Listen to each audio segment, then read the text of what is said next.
Chapter 5. Anna felt uncomfortable as she walked into church the following morning, knowing rumors of her getting fired must be flying around the small town.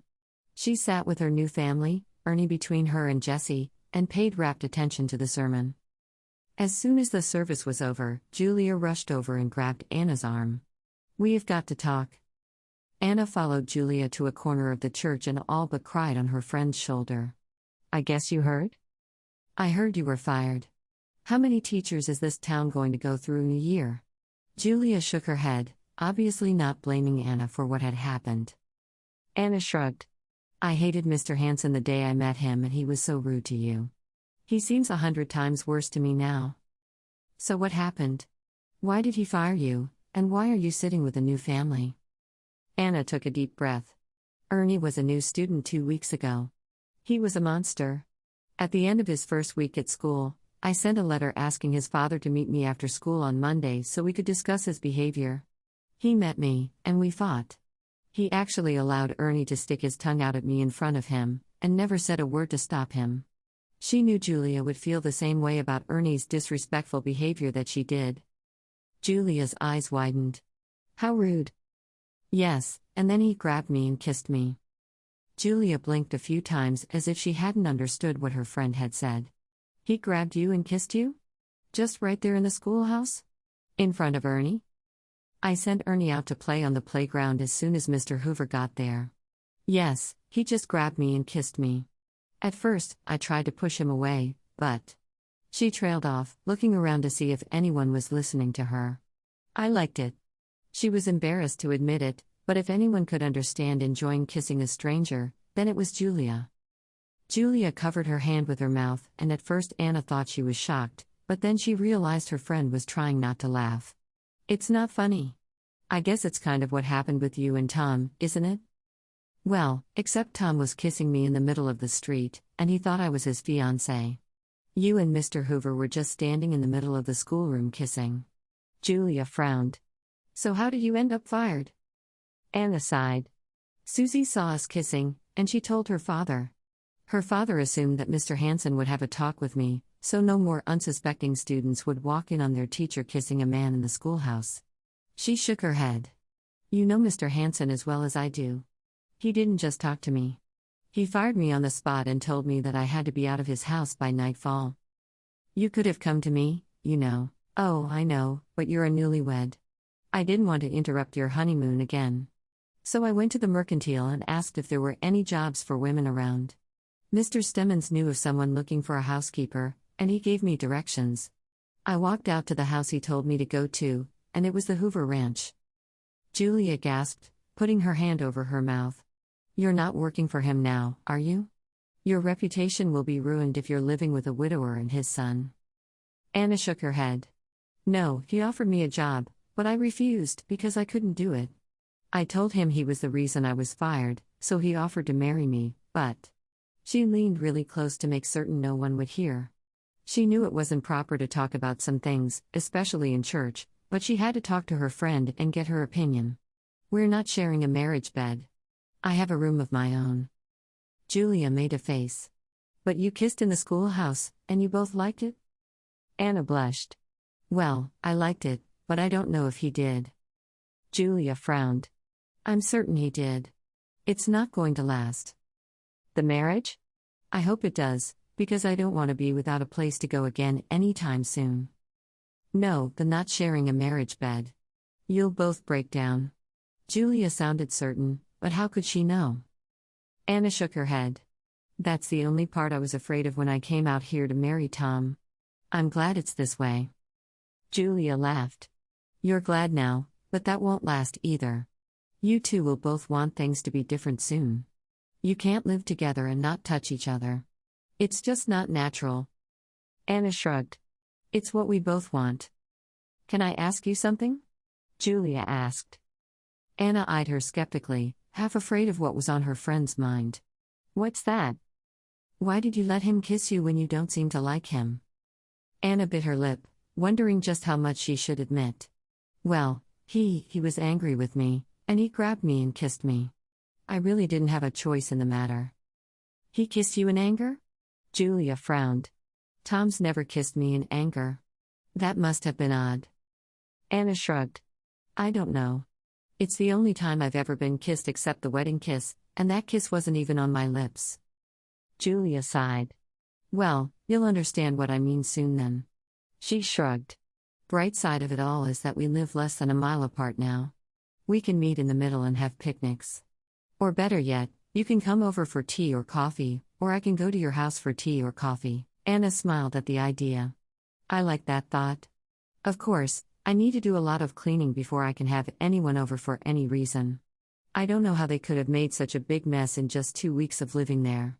The place looks like it hasn't been really scrubbed in years. It was a good thing she didn't mind hard work. It's a possibility. I know that Mrs. Kyle was older, and she'd had a stroke. She may not have been able to clean it all their last couple of years there. That's why they went back east. Their daughter lives out there, and they need help. Anna nodded, understanding finally. I see. Well, I can whip it into shape in no time. It's just going to take some hard work. Would you like me to come over and help you one day this week? I've got plenty of time now that I'm not teaching. Anna thought about it and finally nodded. I don't necessarily want the help, but I'd love the company. Why don't you come out Tuesday after lunch, and we'll have tea, and I may put you to work. You will put me to work, you mean? Anna grinned, hugging her friend tightly. I may put you to work. I can't wait to see you then. Do you know how to get to the ranch? Julia nodded. Of course, I do. I'll be by after I finish up the lunch dishes. Anna spent the afternoon washing the clothes and hanging them out to dry. The bedding needed a good washing as well, but there just weren't enough clotheslines to do everything in one day. She'd do the rest on Monday. She made up a pie for dessert from the blackberries she'd spotted on the side of the road on her way home from church. She and Ernie had taken tin pails and rushed out to pick them as soon as the clothes were on the line. Ernie had been reluctant at first, but when she told him she wanted the berries to make a couple of pies for supper, he'd been more than willing. They talked while they picked the berries. He'd complained again that she would never be his mother, and she told him she had no desire to take his mother's place. My mother died when I was just a few weeks old. I don't even know when my birthday is. I know what month, but that's all. You don't know your birthday? His voice sounded shocked. She shook her head. No, because my pa died before I was even born, and my ma died too soon to tell me when my birthday was. That's sad. She shrugged. So I understand not wanting a new ma. You already had one, and she sounds like she was a pretty wonderful lady. I'm not going to take her place. Instead, I'm going to be someone who helps around the house, and helps guide you the right way, without being a ma. Will that work for you? Ernie nodded. I guess. Can you do that? Of course, I can. They walked home from the berry patch with a new understanding of each other, and he had a new respect for her. By the time Jessie came home for supper, there was a huge pot of beans with cornbread and the pies for dessert. He walked into the kitchen as if in a trance. I haven't had food this good since my mother died. Ernie looked at his father with surprise. You mean my mother, right? Jessie's eyes widened, but he nodded. Over the top of his head, Jessie mouthed to Anna, No, I mean my mother. Anna stifled a laugh as she put big bowls of beans on the table, along with a plate of cornbread. After the prayer, Jessie talked a bit about his day. When we moved in here, the fences were in terrible shape. We were always having cows escape. I was able to patch up the worst of the holes quickly, but now I'm going back around to patch the smaller holes. I can't spare my men to work on them, so right now, it's just me. I need to hire on about twice as many men as I currently have as well. I don't know how Kyle was able to make this ranch pay for as long as it did. So are you disappointed you bought it from him? She asked, not knowing much about how ranches worked. He shook his head, taking a big swallow of water and pouring himself more from the pitcher on the table. Really, I'm not upset at all. I've always wanted to be a rancher, and now I am one. This place is a dream come true for me. It's going to be hard work for a lot of years to come, but I'm young. I've got a lot of work left in me. She looked at him for a moment and blinked, realizing that she didn't even know how old her husband was. How old are you? He looked at her for a minute, before laughing. I guess that's something a wife has a right to know about her husband, doesn't she? I'm 28. I married at 19, and we had Ernie when I was 20. She was 17 when we married. He eyed her for a moment before asking, "How old are you?" "I'm 20. I taught for 2 years back east and swore I'd never do it again before I moved out here to be a bride." "I saw you talking to a woman for a while at the back of the church after service this morning. Who was she?" "That's Julia. She's the one who married Tom, the man I was supposed to marry." Anna knew it sounded strange even as she said the words. "Are you two friends now?" Anna nodded emphatically. "She's the best friend I've ever had. I know it's odd, but it's just worked out for us." When I was standing in the middle of town looking around for Tom, who I thought would be waiting for me, she saw me, stopped, and offered me a place to stay until I figured out what I wanted to do. "Oh, I had no idea she'd helped you so much. No wonder you're friends." I stayed with her and Tom for a weekend, and then I moved into the Hansons' house and started teaching. Well, you can't hold that against her. She's going to come over on Tuesday afternoon after lunch. She thinks she's going to help me finish cleaning the house, but I'm hoping to have it mostly done by then. I might have her help me with some of the mending. She nodded to his shirt. "That shirt has a huge hole in the back of it, and I noticed that you have a seam ripped out of your church shirt as well. I'd like to get those fixed this week. That's a lot to do." Mrs. Jenkins had constantly complained about how hard on clothes he was, and she'd rarely been willing to take the time to mend anything. "It is, but it's all work I enjoy. I want to measure Ernie tomorrow morning and then go into town to get some fabric to start on some new clothes for him. I thought 2 sets of school clothes and 1 outfit for church would be good to start with." Ernie frowned. "I hate new clothes. I hate standing still to be measured." Anna looked at him with wide eyes. "You do? I know how to make it take just half the time." "Really? How?" "If you stand still the first time, then I won't have to keep redoing it, and it will save a lot of time." Ernie made a face. "You like to trick me, don't you?" Anna smiled. "Not as much as I like for you to do what you're told and stand still." She stood up and walked over to the work table where she had the pies cooling. She picked up one of them and took it to the table, setting it right in the middle. She cut 3 large slices and put them on saucers, handing them around. Jessie looked down at the pie with a look of sheer delight. "What kind of pie is this?" "Blackberry. I saw some on the side of the road on the way home, and Ernie and I picked them. I thought you might like some pie this evening." She watched him to see if he was pleased with her surprise. "I love pie. You're already spoiling me. I'm not sure that's such a good idea. Next thing you know, I'm going to expect pie for supper every night." Jessie grinned as he took another big bite. Ernie looked back and forth between them. "Don't start liking each other. It's better when you fight." Anna looked at Ernie. "You don't want us to get along? You'd rather we fought all the time?" Ernie seemed to think about that for a moment. "Well, I don't want you to fight so much that you stop cooking good, but I don't want you to like each other too much." Anna's eyes met Jessie's and she saw that his were twinkling. "He's your son." Jessie reached out and ruffled Ernie's hair. "Yes, he is." After supper that evening, she sat on the porch swing with her mending and worked on fixing some of the worst holes in his shirts.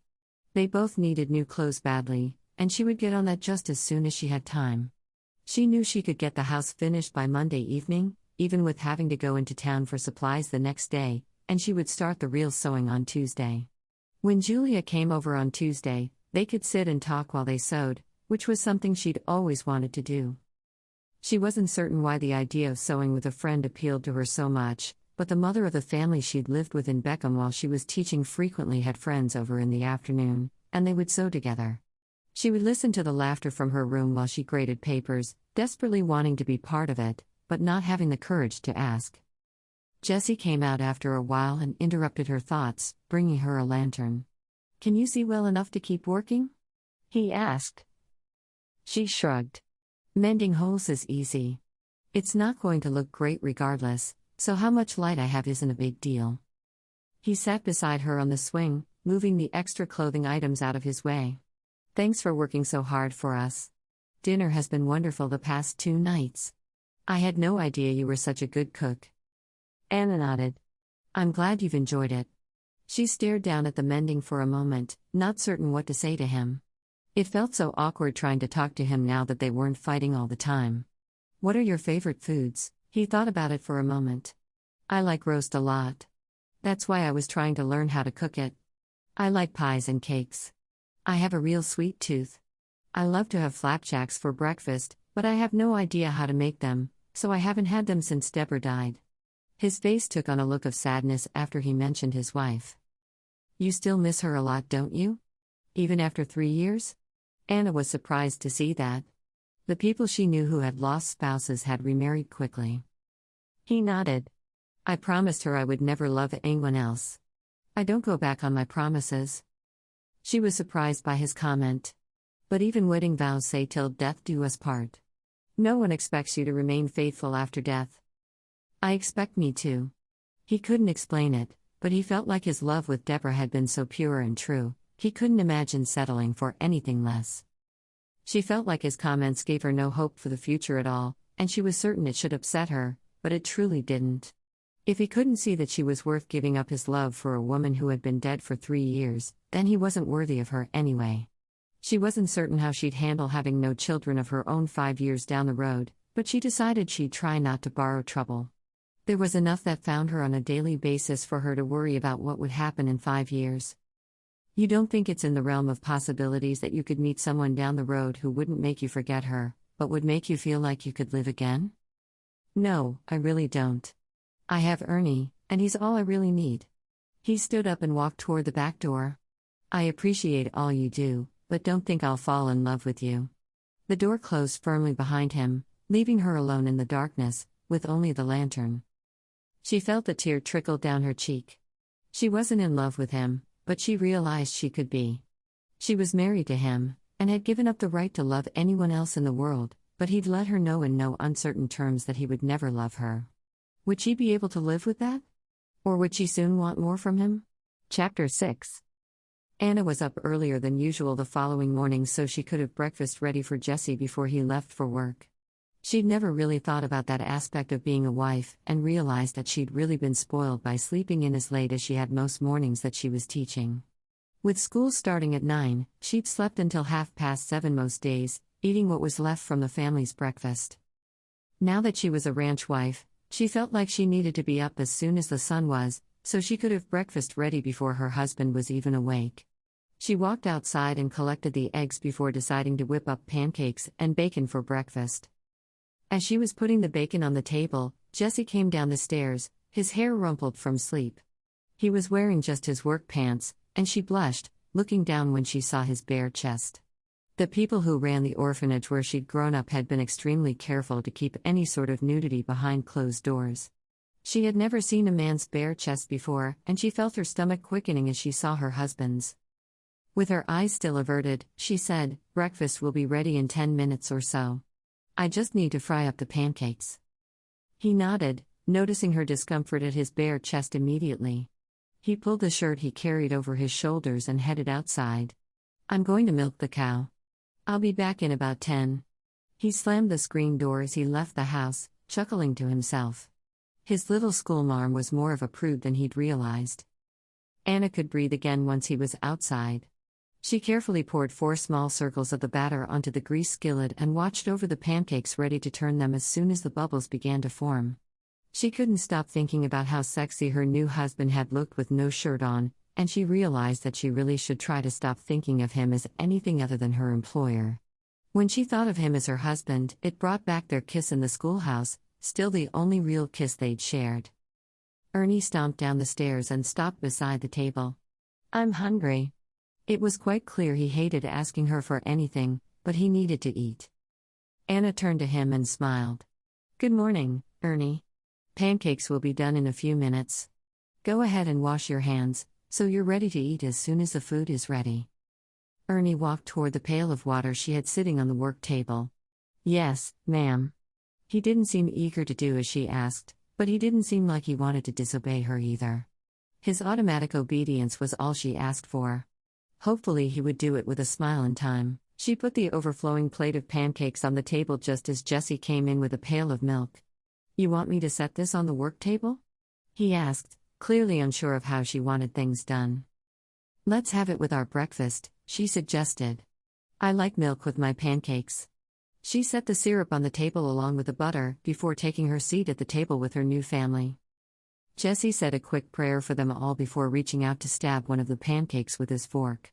He added butter and syrup before adding some bacon to his plate. Ernie watched his father get the food, wondering if the way Anna cooked would make his father fall in love with her. He had decided to call her Anna, because it didn't feel right to call her Mrs. Hoover. That had been his mother. He wasn't about to call her Ma, either, because it would feel as if he were taking something from his mother. Jesse gave him a look. "Eat up, boy. You're working with me today, since there's no school, and I need you to have plenty of energy to help me get some of those fences mended." He knew Ernie wanted to spend more time working with him whenever he could, and with school out, it would be a good time. Ernie's face perked up at the idea. "I don't have to stay home today?" He practically bounced in the chair at the idea of helping his father for a change. Jesse shook his head. "Nope. I can use the help." Anna looked at Jesse, nervous about broaching the subject she knew she needed to discuss with him. She'd seen several fights about money between married couples when she'd boarded with families. "I need to go into town for supplies today. We're almost out of flour and sugar, and I want to buy some fabric to make some new clothes for Ernie. His pants are all too short, and most of them are torn." Jesse nodded slowly. "I guess that's all right. Can you hitch up the team yourself, or do you need help?" Anna stared at him with surprise. How would she have ever learned to hitch up a team? She'd barely touched a horse in her entire life. They simply weren't available at the orphanage. "I'll need help. Hitching up teams wasn't something taught to girls in the orphanage where I grew up." Jesse shrugged. "I'll help you hitch them, but you'll have to have whoever's around later unhitch them. There are usually men all over this place." He still wasn't certain what each man on the ranch did for him, but they all seemed to be working all the time. He'd get a handle on things soon, he hoped. She nodded, agreeing to ask whomever she needed to ask. She wasn't sure if she should ask him for money or if that would seem like she was out of line. As she was debating what to do, he added, "There's money in my bedroom on the dresser. Grab what you need." Anna smiled, letting out a sigh of relief.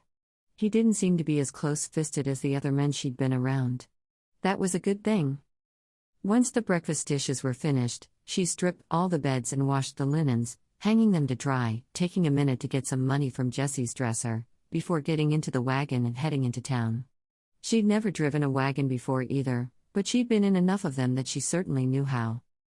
She started out at little more than a crawl but slowly drove a little faster. By the time she got to town, she felt like she was driving at the same speed as everyone else on the road. When she reached town, she tied off the wagon and jumped down, going into the mercantile with the money she had, looking around her, trying to decide exactly what they needed. She should have made a list. Mr. Stemmons smiled at her. "You find what you needed the other day all right? I saw you sitting with the new family at church yesterday." Anna nodded. "I married Mr. Hoover. That's why I'm back in town today. I need to buy some flour, sugar, and some fabric for new clothes for Ernie." She was embarrassed to admit to the fast marriage, but she'd gotten the impression that was pretty normal here in Wiggieville. Mr. Stemmons didn't even blink at her words. Obviously he thought nothing of a woman marrying a man she'd just met. "How much flour?" He worked on getting her order together while she looked at the different fabrics available. She found a few colors she liked for new shirts, and some good strong denim to make some pants for both Jesse and Ernie. She chose some yarn as well, wanting to make scarves for Christmas presents. She'd been told Texas was much warmer in the winter than she was used to, but there were still days when it was very cold and difficult for a man to be out without his face covered to protect it from the wind. After she'd paid, Mr. Stemmons loaded her wagon for her and she started toward the ranch. She spotted Mr. Hanson at the telegraph office, obviously sending a telegram trying to find another teacher. She just smiled to herself. She was in a better position as a ranch wife than she'd ever been in as a teacher anyway. As a mother, she hoped he'd find a new teacher soon. As a recently fired teacher, she hoped the search was long and arduous. Lunch that day was a simple affair. She made creamed potatoes with small chunks of bacon throughout. It would be enough to satisfy her men, but was simple to cook and left her time open to do the other things she needed to do. While she worked, she thought about the circumstances she'd found herself in and made a decision. As much as Jesse didn't want a wife, she was going to be his until one of them died. She believed in the sanctity of marriage too much to be willing to settle for anything less than a lifetime with him. She decided she would spend all her time cooking and cleaning and being the best wife she could possibly be, whether he appreciated her for her work or not. Maybe with time and patience, he would realize that she was the wife he'd needed all along and things would change between them. If not, she was more than willing to be a good wife to him. It was what she'd agreed to do, and she would do it to the best of her ability. While they ate, she couldn't keep her mind off the kiss they'd shared at the schoolhouse. She watched his mouth as he chewed, thinking about what his lips felt like on hers. She tried not to be too obvious about it, but she simply couldn't tear her eyes away from his mouth, wanting it to be on hers again desperately. Jessie felt Anna's eyes on him throughout the meal, wondering what had come over her. She had never watched him the way she watched him then, and it made him more than a little uncomfortable. At one point, he caught her eye and raised an eyebrow questioningly. She blushed pink and looked down at her plate, but the next time he looked up, she was staring at him again. As soon as they were done eating, Ernie rushed off to play for a few minutes before he returned to work with his father. Jessie stood, placing his hat on his head as he headed for the door. Before he reached it, he turned to her, finding her still watching him. Instead of speaking, he walked back to her and grabbed her to him, crushing his lips down on hers. Anna clung to his shoulders, thrilled to finally be kissed by him again. As long as he showed her some affection, she felt like she had some hope. He let her go as suddenly as he'd grabbed her, and she stood with her back against the work table, her breathing uneven. What was that about? Jessie strode from the house, refusing to look back, because he was afraid if he did, he would drag her off to his bed. The woman played with every one of his senses, making him feel like the lowest form of a worm, because she made him feel like a man for the first time in years. He wanted to remain true to Deborah in every way, not spend time pining after his new wife. He had to get hold of himself. Anna stood motionless for several minutes, wondering what had come over Jessie. The kiss had been so out of character for him, that she truly wasn't certain how she should react. Should she kiss him when he returned for the day to welcome him home from work? Should she pretend nothing had happened? She thought about it for a moment before deciding to follow his lead. He knew what he wanted from her, even if she didn't. She forced herself to return to work, knowing that she had several things left to do, but for the remainder of the day, her mind was on her husband and the kiss he'd shared with her. Before the men were done with work for the day, she'd replaced all the linen on the beds and scrubbed the upstairs of the house. She felt like she had everything in order for her friend to visit the following afternoon. She was pleased with the day's work. Jessie stalked toward the house at the end of the day, determined not to even look at his pretty little wife. When he stepped in the door, the smells from the beef stew she had made for supper filled the air. He inhaled deeply and closed his eyes, glorying in the scents. He wished she was a bad cook, so he wouldn't have anything to like about her, but she just kept disappointing him. He walked to the basin and washed his hands, not paying any attention to her. Anna watched Jessie carefully as he came in the house, wishing she knew the right way to act after the kiss they'd shared. Did the kiss mean he wanted her to share his bed now? She didn't know, but she would if he wanted it. Somehow she'd always been afraid of the marriage act, but with him? It seemed like something she wouldn't mind too much. She set the big pot of stew on the table, hoping this time she'd made enough for them to have leftovers for lunch the following day, and set down the fresh rolls she'd baked that day. "Where's Ernie?" He shrugged. He had to feed the cows before coming in to supper. Anna frowned. She felt very strongly that meals should be at a set time, and Ernie being late upset her more than it should. She recognized that it really wasn't the fact that Ernie was late for the meal that was upsetting her, but that it was how uncomfortable she felt with Jessie. She didn't care though. "I serve supper at 5. He should be in here and ready to eat at 5. Jessie's eyes met Anna's for the first time since he'd walked in the door. "Are you telling me that my child shouldn't have to do his chores?" Why did she suddenly think she had the right to dictate to him? Was it because he'd kissed her? "I'm telling you that I expect everything to be sitting at the table ready to eat at 5. I work hard to make certain everything is ready by then so the two of you can eat on a schedule. Not coming home when you should is unacceptable. It will make the food that I worked very hard to fix cold." Jessie walked toward Anna, coming close to her and staring down into her blue eyes. "Really? You do realize that this is my home, and he's my son?" Anna took a step closer, bringing them chest to chest. "We're married and that makes him my son as well. I'm the one cooking and cleaning, so this is my home. I want him here eating by 5. She knew she shouldn't be so bold as to call his home hers, but she was so angry she couldn't stop the flood of words flowing from her mouth. And you think you should get your way with everything you do, don't you? What kind of orphanage brings up a woman to be so spoiled? She couldn't believe him. How dare he accuse her of being spoiled? And just think, she thought about sharing a bed with him earlier. Orphanages do many things, but they do not spoil children. I was anything but spoiled. I had almost no free time as a child, because we were always required to work to grow our own food. I spent the winter months cooking and sewing, and the summers weeding and planting. Ernie has had more free time in the last week than I had in my entire childhood. I ask for only one thing from you, that you be here on time to eat supper every night and you bring Ernie with you. That's not too much to ask, and you know it as well as I do. Her voice was getting louder with each word, until she realized she was all but yelling at him. She couldn't recall anyone in her life ever making her as angry as the man standing before her. You have no right to tell me what I should and shouldn't do for my son. I love Ernie, and I don't care a whit what you think about him or anything else. He's mine. She wanted to hit him. It's not easy suddenly having a wife with a brain, is it? Was your first wife so blindly obedient that she had no mind of her own? Even as she said the words, she knew she was overstepping her bounds, but she couldn't call them back.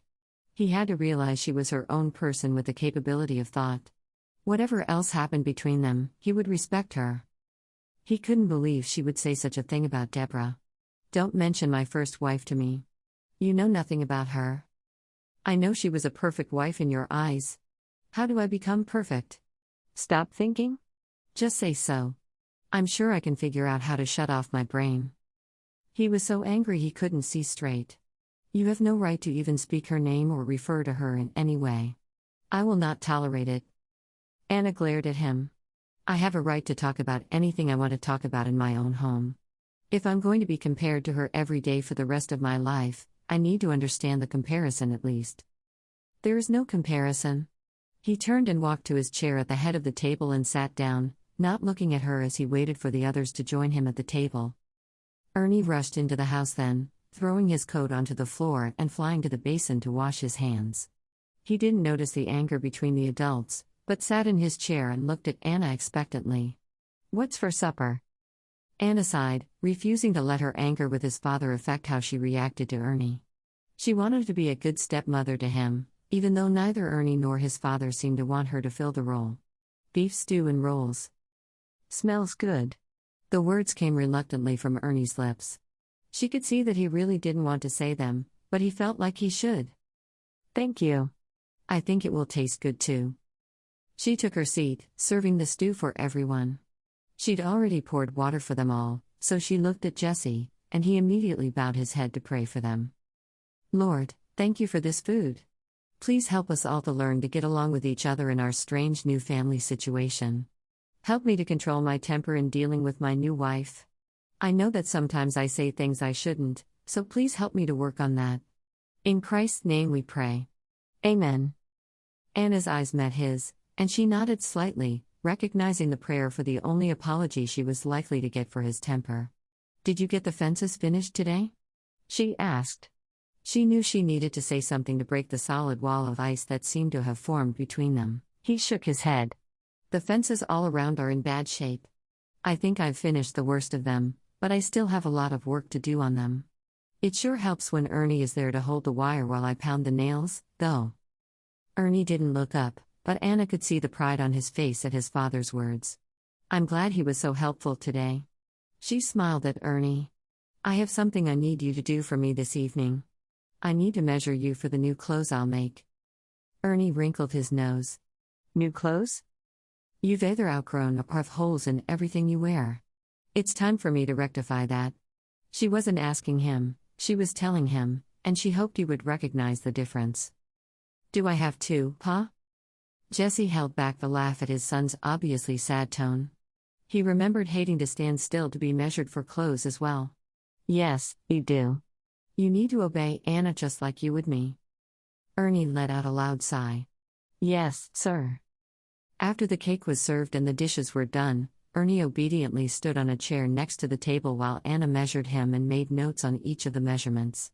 "I'll start sewing tomorrow so you can have new clothes to wear to church on Sunday." Ernie didn't say anything, but the interest on his face showed her that he would be pleased to wear clothes that fit properly now that the hard part of standing still to be measured was over.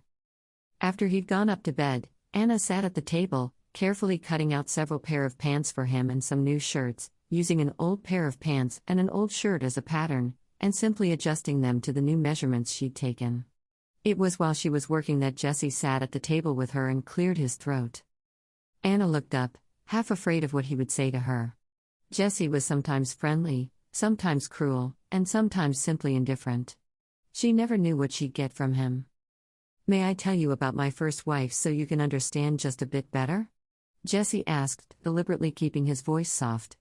He thought about having this conversation with her since his prayer at dinner, and he knew it was necessary for them to have simply to keep the peace. She nodded, dreading his words. What would he say to her? He took a deep breath.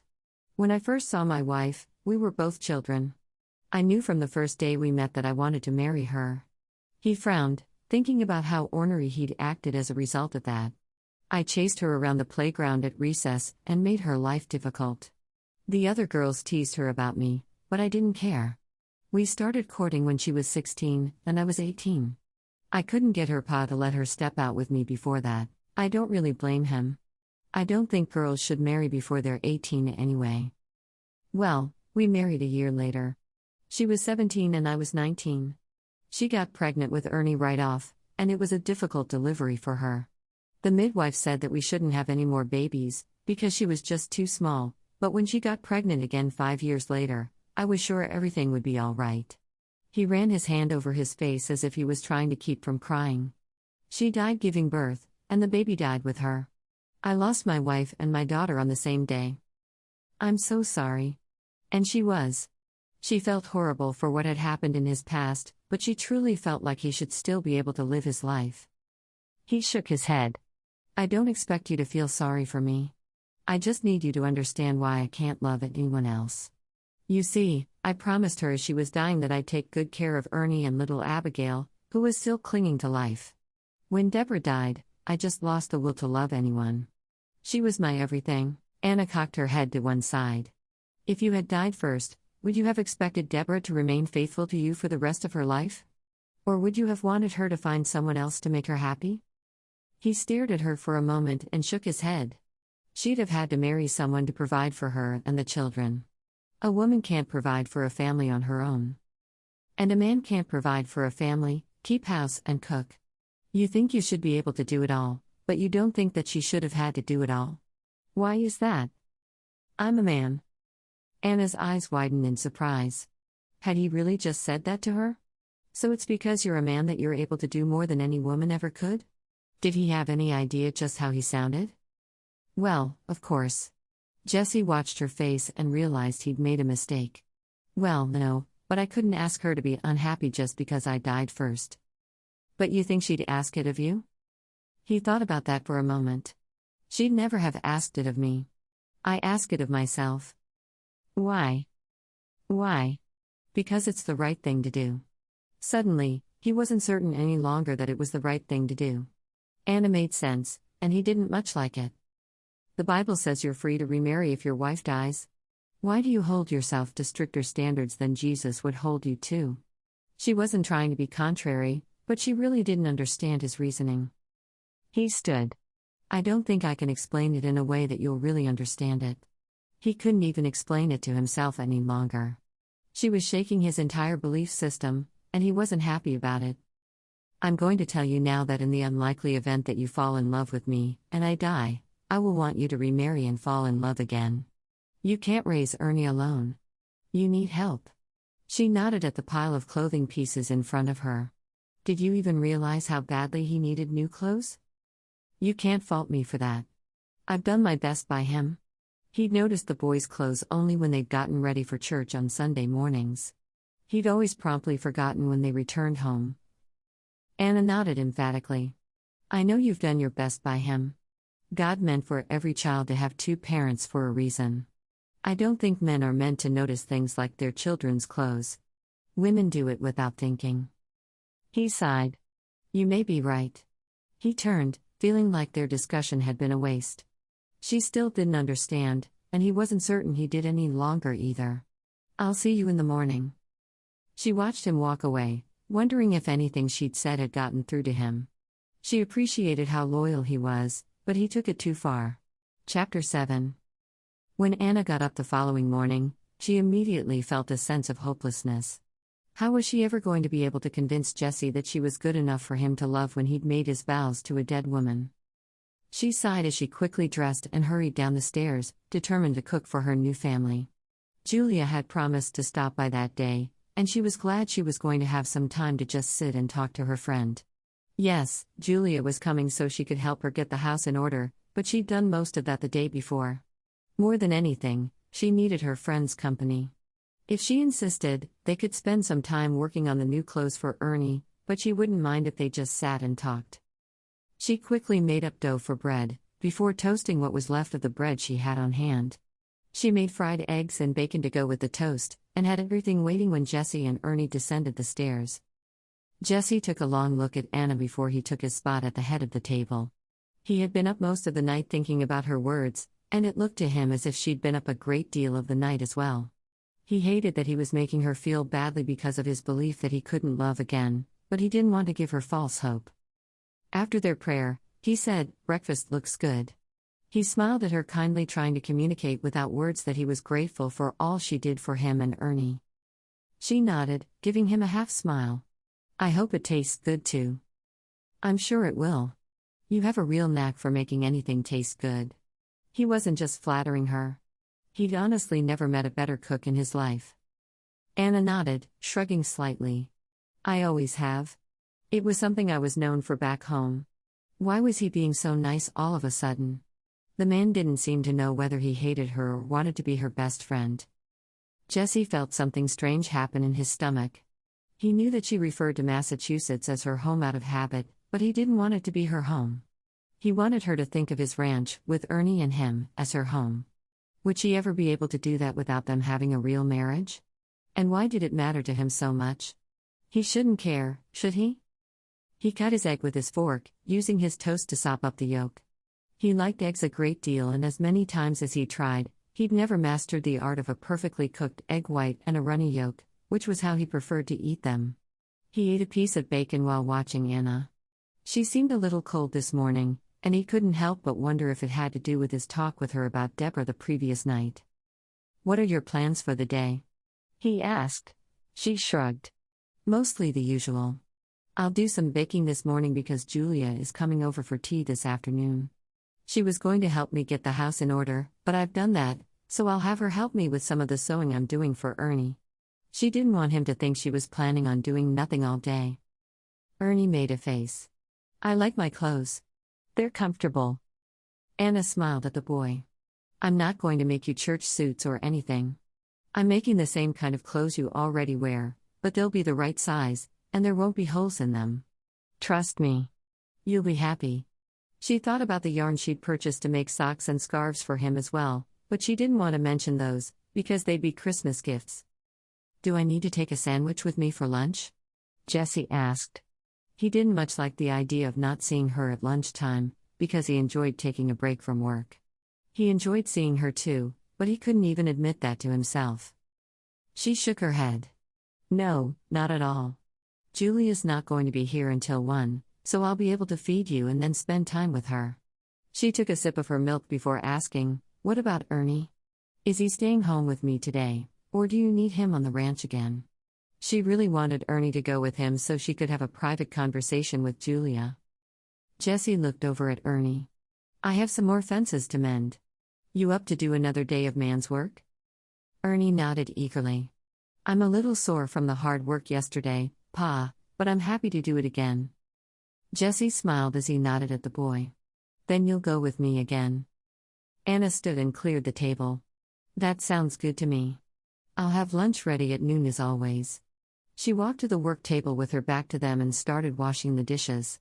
She wanted Jesse to believe that his words the previous evening hadn't hurt her at all. They had, of course, but she didn't want him to know it. After the men left, she hurried through the morning's baking, wanting to have a cake for dessert for dinner, but also some cookies to share with Julia. She'd never had a friend visit her before, as strange as that seemed. Elizabeth had visited once when she lived in Massachusetts, but that had been more of a business call than anything else. She was really looking forward to spending an afternoon with her friend where they could talk about anything they wanted to talk about. By lunchtime, she knew without a doubt she'd gone more than a little overboard on baking cookies. Not knowing her friend's favorite, she'd made 6 different flavors. She laughed as she looked at the dozens of cookies all over her kitchen table. She'd have to send most of them with the men, because she knew that she and Julia would never be able to make a dent in that many cookies. They'd enjoy having the snack while they were working, though. She hurried to clean up the mess she'd made and fixed lunch for the men, glad they were there to eat the extras. The loaves of bread she'd baked were laid out prettily on the counter. "Any reason for me to stay around while your friend visits?" Jesse asked, eyeing her carefully. He knew there probably wasn't, but he wanted to at least offer so she'd know he was available for whatever she needed. Anna shook her head. "I don't know what kind of reason you're imagining, but I assure you, I can spend the day with my friend without causing any problems." She just finished the lunch dishes and sat down to work some more on Ernie's pants when there was a knock at the door. She put the fabric pieces on the table and rushed over to the door, smoothing her apron and adding her hair. She had to laugh at herself as she did, because she was acting more like a woman expecting a beau than a woman waiting for her friend to come. "Julia. I'm so glad you came." She opened the door wide, letting her friend into the house. Julia looked around her and smiled. "Your house is beautiful and spotless. I thought I was coming over to help you get this place into shape." Anna smiled. "Well, I hurried to get it all done because I knew it would be more fun for the two of us to sit with sewing and just spend the afternoon talking instead." "You don't mind, do you?" Julia shook her head.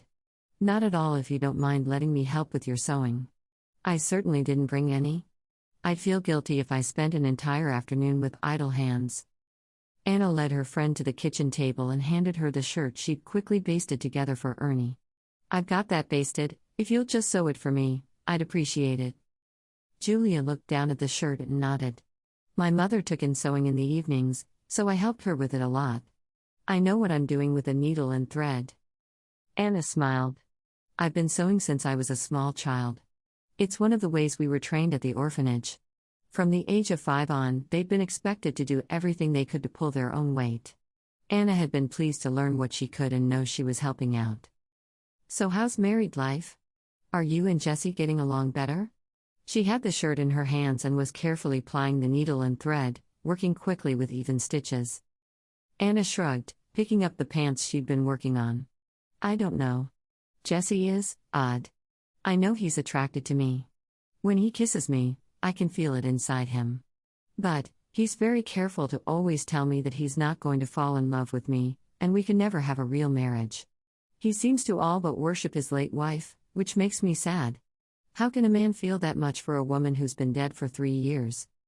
Julia frowned. "He's kissed you again? Not just in the schoolhouse?" "Yes, he has." Anna blushed. "He seems to be overwhelmed with emotion and he kisses me, but then he always regrets it." She hated that he'd never once kissed her because he liked her. He always seemed to have an ulterior motive. Julia sighed. "How do you get along otherwise? Do you fight a lot, or do you think you're compatible other than physically?" She blushed as she said the last word, obviously thinking of her relationship with Tom. "We get along fine. He's always complimenting my cooking and other things I do around the house. He seems to be happy with my skills as a wife, even if he isn't happy with me as a woman." "Do you want to know what I think?" Anna looked at her, her eyes filled with questions. "What's that?" She desperately needed advice from someone, and she had no one to turn to but Julia. She could always write Elizabeth, of course, but it would take a month to get a response. "I think he is very happy with you as a woman. I think he's afraid that if he gets too close to you, he'll immediately fall in love, and he doesn't want that to happen." Anna shook her head. "I don't think so. Wouldn't he just tell me that? Why would Jesse complicate things?" "No, because he's a man, and they have to complicate every little thing. For some reason, they can't just come out and admit that they're attracted to you, but I certainly don't know why." Julia shrugged. "I'm so glad Tom isn't like that." Anna smiled, knowing her friend thought she'd married the only good man who was worth anything. I'm glad you and Tom are so happy. Julia smiled. Oh, we are. She leaned forward as if to impart a secret, even though no one else was around to hear her. I'm expecting. Anna put her sewing down and hugged her friend. Oh, that's wonderful. Did you want to have a baby right off? I never really had a chance to think about what I wanted, but I'm certainly not unhappy about it. I'm really happy for you. We should celebrate. I baked cookies, and I can make tea. Or would you rather have milk? Julia smiled. Let's do milk. The midwife is certain that expectant mothers shouldn't drink tea, although she can't give any real reason why it's bad. She shrugged. I'll listen to her because I want a healthy baby, and she has more experience than I do. Anna jumped to her feet and brought back 2 glasses of milk and a big tray of cookies and 2 small plates. Julia stared at the cookies in surprise. How many people were you expecting? Anna laughed, blushing a bit. Well, I love to bake, and I couldn't decide which kind I wanted to bake today, so I made a bit of everything. I may have overdone it a bit. I had to send a lunch pail full with Jessie and Ernie today as well. I would say you overdid it just a bit, Julia laughed. But I'm hungrier than I've ever been, so I won't complain.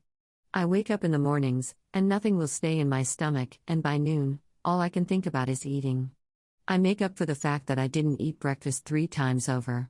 I swear, I'm going to be bigger than a pregnant heifer by the time I'm ready to have this baby. She patted her still flat stomach fondly. Anna could see her friend didn't mind a bit that she was going to be big. She could tell the other woman was feeling secure in her marriage. I'll send some home with you. I've heard ginger is good for stomach ailments and there are some ginger snaps in there. I'll make sure you take some home. Thank you. Julia concentrated on her milk and cookies, smiling happily. These are really good. You're going to have to teach me to bake. I'm hopeless at most domestic chores. When you first came to live with us, I was certain Tom was going to find some reason to divorce me so he could marry you. Anna laughed. Tom and I wouldn't have been a bit happy together. He intimidates me to the point I want to hide from him all the time. You and Tom are a much better match than he and I would have been, you think? I can't imagine anyone not wanting to be married to Tom. I think he's just about perfect. You almost sound like you prefer Jessie. Anna nodded emphatically. Oh, I do. I think Jessie is very handsome and even intelligent when he's not being deliberately bull-headed. Julia smiled. Tom is never bull-headed. Yes, I know. Tom is the perfect man. Anna rolled her eyes. Tom is bigger than an oak tree. I need a man who doesn't intimidate me. I can't imagine Tom intimidating anyone. He's so sweet and gentle. Anna didn't say anything else, because she was certain her friend wouldn't believe her at all, but she didn't think Tom was gentle or sweet. He'd been ready to get rid of her from the day she'd come to Texas. They finished their cookies and talk turned to the townsfolk while they worked. Anna told Julia how terrible Mr. Hanson had been to her and about how Jessie had stood up for her. They sewed while they talked, and when Julia stood up to go, she folded an almost finished church shirt for Ernie. You just need to do the buttonholes. She leaned forward as if to impart a secret. I hate buttonholes. Anna smiled. I think all women do. I'll get them done, though. She put the finished pants on the table. I can do those up after supper tonight, and he'll have new clothes for church on Sunday. You're going to be a great mother to him, Julia said as she headed for the door. She turned and hugged Anna tightly. I'm so glad we're friends.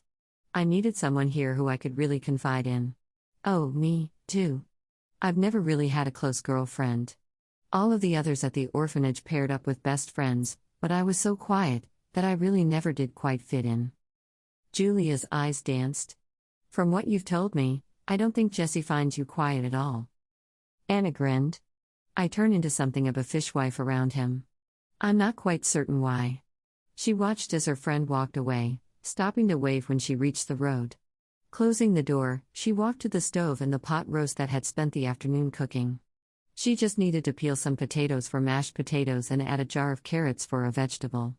The bread she'd baked while she worked on the cookies that morning still smelled wonderful. She quickly washed the dishes from her time with her friend and set aside her sewing. She'd have Ernie try everything on after supper to make certain she'd fitted it to him correctly, but she was pretty certain the clothes would fit well. Good, She needed to show Jesse she was a good wife, no matter what he may think. Anna waited until after breakfast the following morning to take Ernie aside and ask him a question. "What did your parents like to do together?" she asked. Ernie looked at her with surprise, obviously not expecting that question. "I don't know. They did parent stuff, I guess." Anna sighed. "Well, did they go for long walks together? Did your ma sing for him? Did they dance together?" Ernie studied her with a blank look for a moment, and then his face lit up with understanding. "They like to go for long rides. They'd leave me with my grandma, and they'd ride for hours. Mama was a great horsewoman." Anna nodded thoughtfully. "Okay, thank you." She'd never been around horses much, and really was more than a little afraid of them. How was she going to be a good horsewoman? She needed to find someone who could teach her to ride. There were enough men around the ranch that could do it, she was certain, but how would she get up the courage to talk to one of them?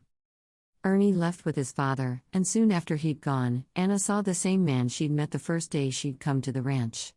She was washing the dishes and staring out the window, as she often did, watching what was happening on the ranch. The cowboy looked as if he'd been born in a saddle, and she wondered if he'd teach her. She didn't remember his name, and truthfully couldn't remember if she'd ever known it. She dried her hands on her apron and rushed out the door to where the man was in the stable, feeding the horses.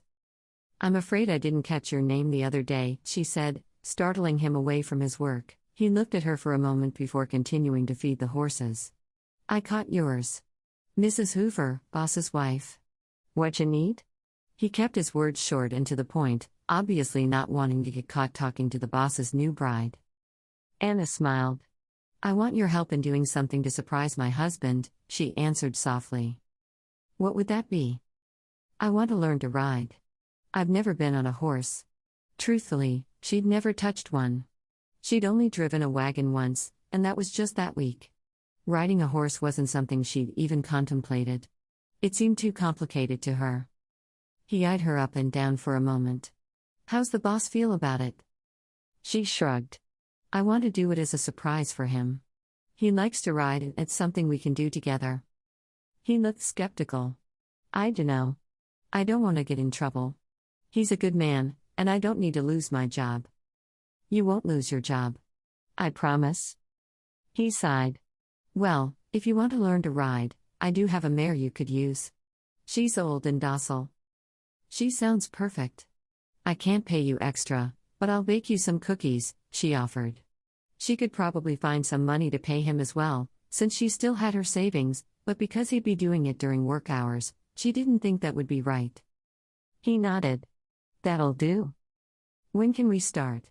"I was thinking maybe we could do it after lunch in the afternoon while my husband is on the range. He never comes back in the afternoon until it's time for supper." She smiled at him cajolingly. "Oh, and I need to know your name. I don't know that I caught it that day I first came here." She was ecstatic to have found someone to help her. "It's Ace, ma'am." He looked up into the rafters of the stable, as if he was contemplating her words. "Yeah, I'll do it. I'll start coming by as soon as I see him leave in the afternoon, and we'll work for an hour. No longer than that, because I've got other chores to do."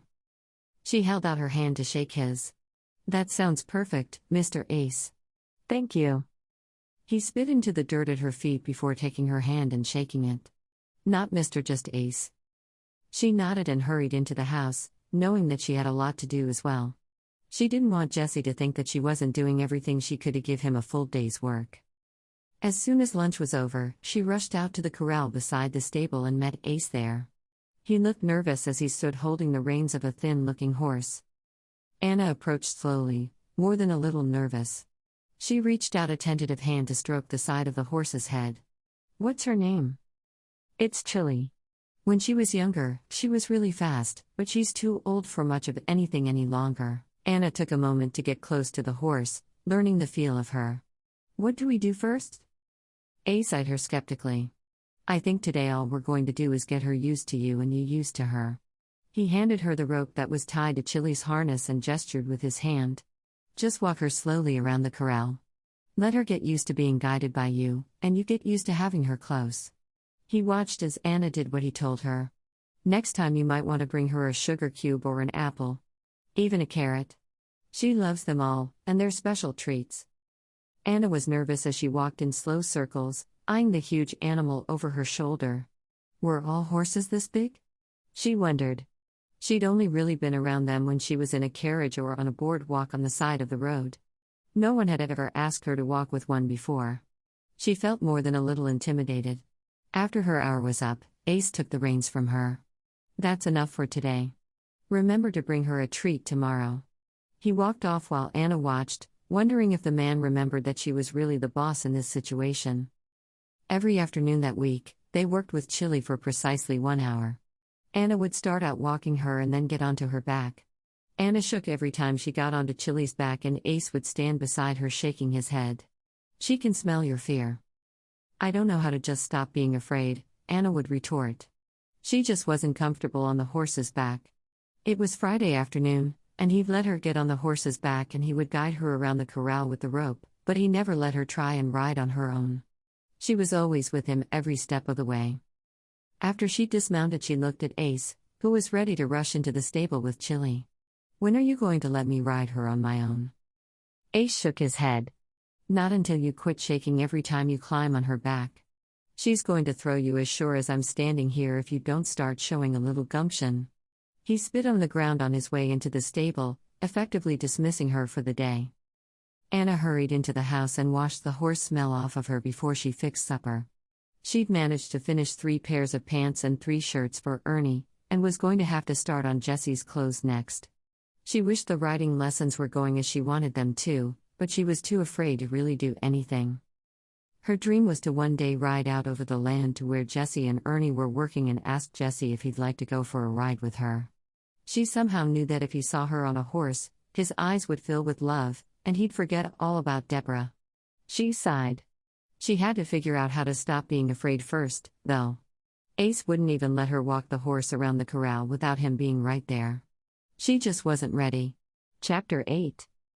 After supper that evening, Jesse leaned back in his chair, watching his tiny little wife move around the kitchen doing the dishes. He had to admit Anna was the best cook he'd ever known. Even his ma didn't hold a candle to her in the kitchen, and she had finished up Ernie's clothes faster than he'd have ever imagined. His house was spotless now, and everything in it was well run and organized. His new wife was a wonder. He was glad he had her. He just hoped he could keep from breaking her heart. While she moved, he noticed she was moving slower than usual. She seemed to be a bit sore. What happened? Did you fall? She shook her head, continuing about her work, not willing to answer him. She was sore from the time spent on horseback that week, although she knew that she couldn't tell him that. She didn't want him to know about her surprise until she'd actually gotten good at riding. Nothing happened. You working too hard? She was such a tiny little thing, and she worked like an ox. He'd never seen a woman do the kind of work that his wife did. She seemed to roll out of bed in the morning with a frying pan in her hand, and go to bed with a needle in her fingers. She never stopped, and she accomplished a great deal. One thing he couldn't deny was her work ethic. She shook her head again. I'm used to hard work. Then why do you look sore? She shrugged, her eyes not meeting his. She couldn't tell him about the horse. She wouldn't tell him no matter what. Jesse's eyes narrowed when she wouldn't meet his gaze. She was obviously up to something, and he needed to find out what it was. He wondered if she was entertaining men in the house during the day while he was gone. As soon as the words entered his mind, he dismissed them. There was no way she'd do that. She wasn't the type at all. Still, she was hiding something from him. He'd have to start coming home during the day to find out what. He didn't like the idea of his wife hiding anything. After church on Sunday, Anna was talking with a small group of ladies that included Julia when she heard the scream of a little girl. She immediately closed her eyes and said a silent prayer that it wasn't Ernie making her scream. She knew better, though, because it was always Ernie making the little girls scream. Would he ever start behaving as he should? She glanced over and saw Ernie a few steps away from a crying Susie, a frog hopping away from the hysterical girl. It didn't take a genius to realize that Ernie had put a frog into the girl's pocket. Why? Why would he do that on such a fine day? She had just started to feel like she was respected within the community, and Ernie did something like that. She excused herself politely, ignoring the knowing glances of the women she'd been speaking with. She walked over to where Ernie stood, apologizing, his face red. "I'm sorry, Susie. I didn't mean to scare you." Ernie was obviously contrite for his behavior, which actually surprised Anna a great deal. He was usually rather proud of his mischief. Susie ignored him, continuing to wail now that she realized she had an audience. One of the first things Anna had learned about Susie was that if she injured herself, she needed to be ignored or it would be made into something much worse than it actually was. She approached, her hand going to Susie's shoulder. "Susie, calm down. Ernie is sorry, aren't you, Ernie?" Ernie nodded emphatically. "I didn't think the frog would scare you. I heard you say that you wanted a pet, and I thought maybe you'd like a frog for a pet." Anna turned back to Susie. "There, you see? He didn't mean to upset you." She put her arm around Susie to walk her back to her mother, planning to have a talk with Ernie as soon as they returned home, which they would do immediately. They needed to talk about it as soon as possible. She spent a minute talking to Susie's mother, who had twin sons in her arms, and seemed a bit exasperated by the whole thing, and turned just in time to see Mr. Hanson disappear around the corner of the church with Ernie in tow, pulling the boy behind him. Anna didn't know if Jessie had seen, but she didn't trust Mr. Hanson to be gentle with her new son, so she ran as fast as she could through the small crowd gathered outside the church, her dress hitched up above her ankles, showing a great deal too much of her calves. She was panting when she reached them. Mr. Hanson had backed Ernie against the back of the church and was leaning over him yelling at him. "You will not continue to terrorize the girls in this community. I don't care if your father doesn't know how to raise a boy or if your new mother is a harlot. You will not behave this way." He pulled his belt out from the belt loops as he spoke, holding it in his right hand as if he were about to use it on the boy. Anna hurried over and caught his arm. "You will not strike that boy." Mr. Hanson turned to her, his face scarlet with anger. "It's none of your business what I do. This boy is a menace, and he'll be disciplined for what he's done." Anna was shaking, but she refused to back down to the horrid man. "He will be disciplined, yes, but he will be disciplined by people who love him. His father and I will deal with him, and you'll not touch him ever again. Do I make myself clear?" The man raised the belt toward Anna, and she flinched as she watched it start to fall. Jessie jumped between them, the blow that was meant for Anna catching his arm. He easily took the belt from the older man, his eyes flashing with anger. "You won't find it so easy to intimidate me." Mr. Hanson shook his head. "Mr. Hoover, both your son and your wife are causing nothing but problems in this community. Why you married that harlot is beyond me, but you need to find a better role model for your son." Jessie dropped the belt and used his fist to hit Mr. Hanson in the nose, causing blood to spurt everywhere. The older man dropped to his knees, and Jessie took a step toward him. "Get back on your feet and fight me like a man." Anna rushed forward, grabbing Jessie's shoulder. "No, Jessie. You can't hit him while he's down." She moved between the two men, facing Jessie, her eyes imploring him to listen to her. "We need to go home now." Jessie was shaking with anger as he stared down into her blue eyes. He knew she was right, but he didn't care. He wanted nothing more than to beat the other man to within an inch of his life. Finally, he nodded, turning to leave the churchyard with his wife and son trailing behind him. Anna kept her arm firmly around Ernie's shoulders as they walked to the wagon. "We'll talk when we get home," she whispered. Jessie said nothing as he drove them back to the ranch. His face showed that the anger hadn't left, and Anna noticed that the knuckles of his right hand looked a little skinned. When they got home, she sent Ernie upstairs to his room while she carefully used witch hazel on his knuckles. "I wish you hadn't hit him," she whispered. She wasn't telling the whole truth, of course, because seeing Jessie's fist connect with Mr. Hanson's face had been nothing short of glorious in her eyes. She had been thrilled to see it happen, and she was glad she'd been there to witness it. She was just as glad that no one else had witnessed it. She didn't want Jessie to get a reputation for brawling. Jessie stared at her in surprise. "He called you a harlot?" Anna nodded. "He did. He's an evil old goat, but I still wish you hadn't hit him. I don't think violence solves anything." "Sure felt good," Jessie said with a grin. Anna stifled a giggle. "I'm sure it did." She walked to the stove and served the beans she'd had cooking at a low temperature the whole time they were at church. "Call Ernie, and we'll have some lunch." While they ate, Anna questioned the boy. "Were you trying to scare Susie?" she asked. Ernie shook his head emphatically. No, ma'am. I really did hear her say last week after the service that she's wanted a pet for a long time, but her ma won't let her have one because she's afraid that the twins will get hair all over them. So I saw that frog while I was playing before church today, and I stuck in my pocket to give her after church. Anna bit her lip.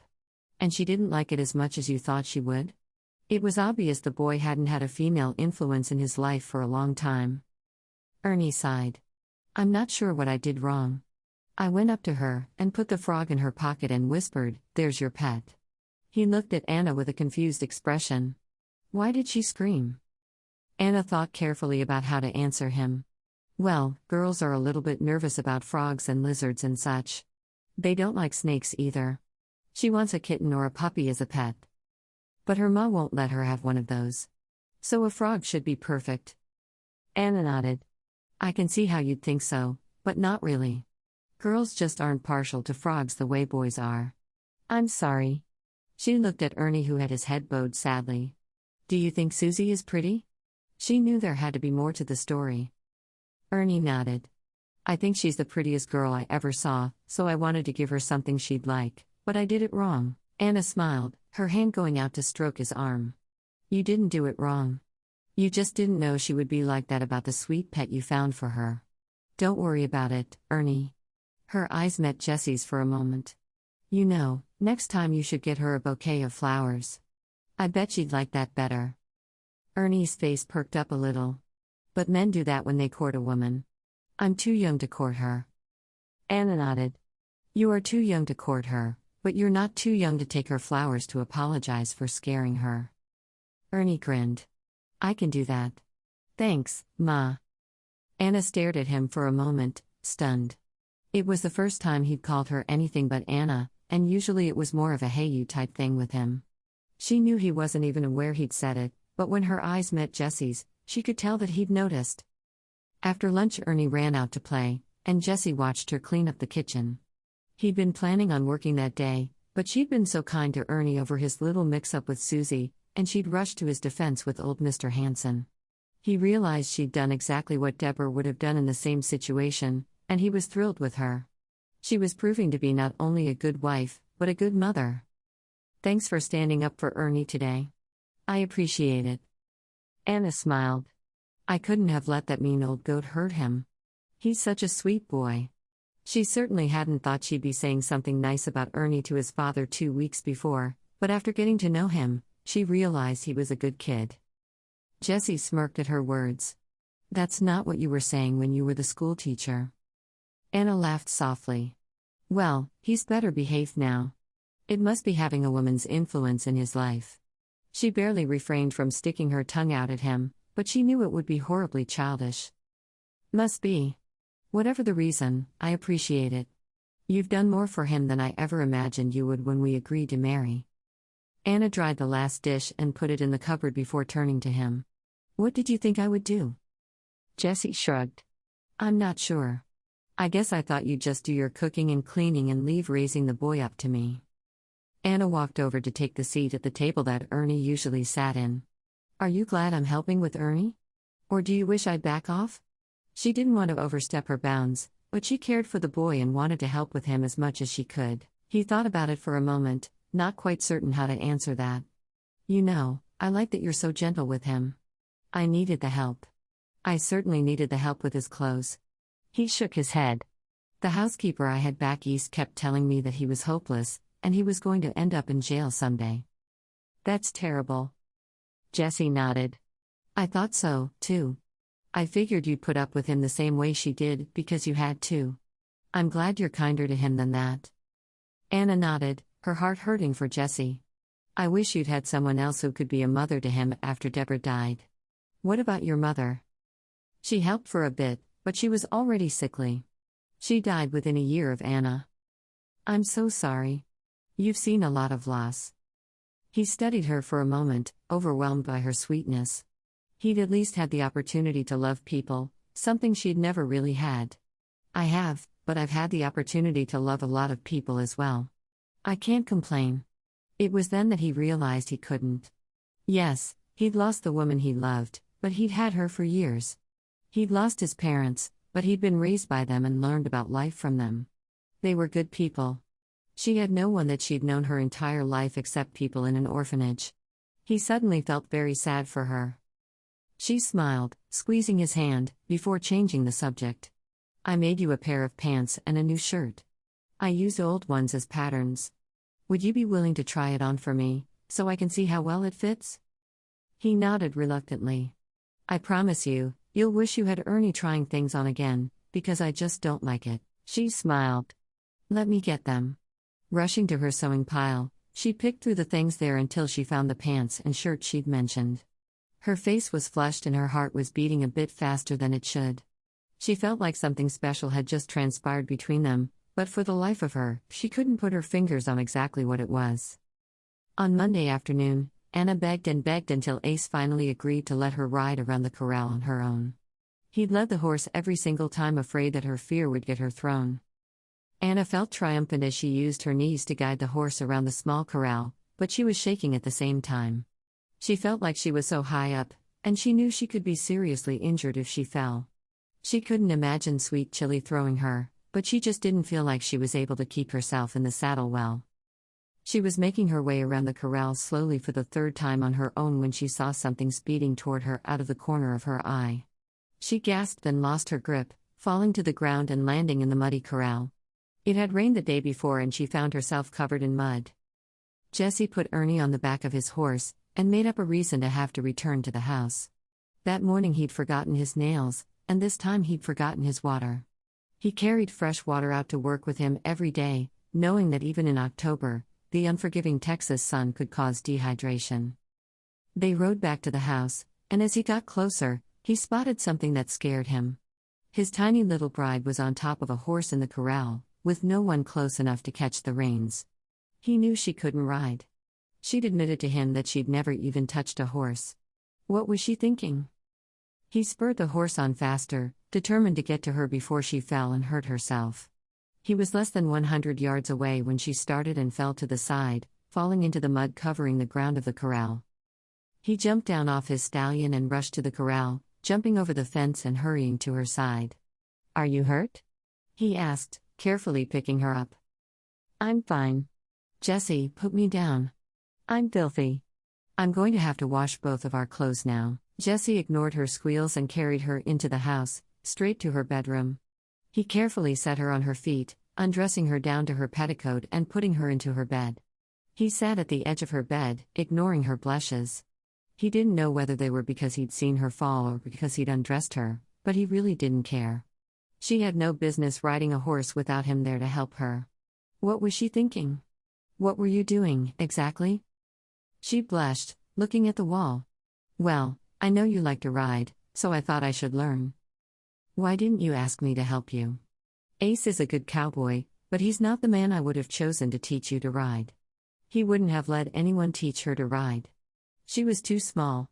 Her bones were so slight, he was surprised she didn't snap them in half sweeping. She had no business atop a horse." Anna frowned. "He's been a good teacher for me. I was doing just fine until you appeared out of nowhere riding so fast." She was angry now that he'd ruined her surprise, and she knew it was petty, but she'd wanted him to see her ride well, not fall off the first time he saw her atop a horse. He shook his head. "You sure you're not hurt?" She nodded. "I'm fine. I've been hurt much worse stabbing myself with a needle sewing." He got to his feet looking down at her. "Well, I want you to stay in bed for the rest of the day just to make sure." She stared at him in shock. "I can't stay in bed. Who do you think is going to cook and clean? Who's going to make your clothes?" He shrugged. "All that can wait until tomorrow. For today, I want to be sure you're not hurt. Stay there until I get home." He strode from the room, closing the door softly behind him, not giving a thought to her disobeying him. What was Ace thinking? He'd go give the cowboy a piece of his mind before he went back to work. Anna watched him as he left the room, and lay there for just a minute, confused. After a moment, she got to her feet. She had landed on her behind, and she knew she'd be sore for a day or two, but the ignominy was much worse than the injury. She would be fine, and she'd show him. She waited until she was certain he'd left the house before getting dressed to go cook dinner for them. She'd promised him fried chicken, and he'd wrung the neck of one of the pullets that morning so she could make it. She was excited, because she knew her cream gravy was something he would immediately love. As she dressed, she laughed to herself. He'd take one bite of the gravy and fall to his knees in awe of her, begging her to stay with him forever and be his real wife. She shook her head, wondering what her problem was. She'd fallen off a horse and landed on her behind, not on her head. She couldn't even say she'd been thrown. What was wrong with her anyway? Chapter 9. When Jesse walked into the house at 5 as usual, he expected to have to fix a meal himself. He was already thinking about frying some bacon and toasting some bread, making bacon sandwiches for everyone. He'd take Anna hers on a tray, showing her that he cared if she was hurt or not. He knew he was often cold to her, but she was proving to be a sweet and caring wife, if not loving. He stopped short just inside the door as the smell of fried chicken infiltrated his nostrils.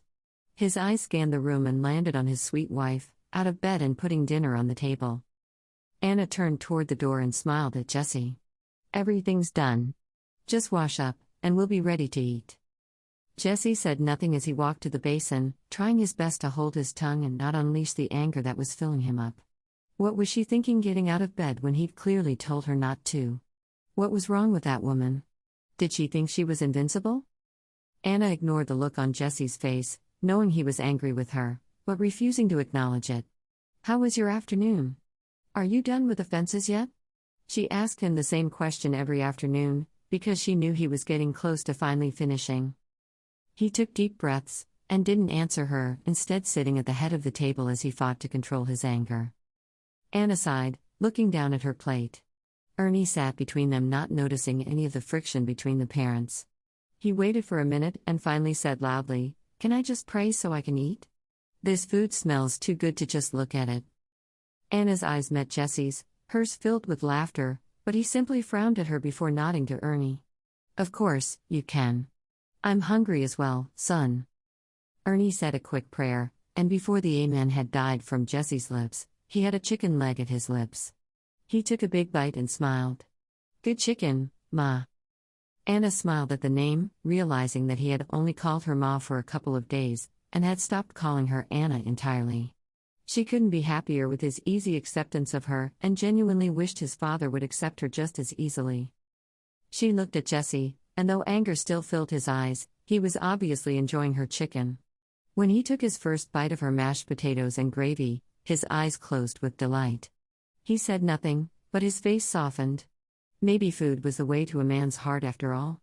She'd certainly heard people say that often enough. After the dinner dishes were finished, she reached for the shirt she'd been sewing for Jesse, and his hand stopped her.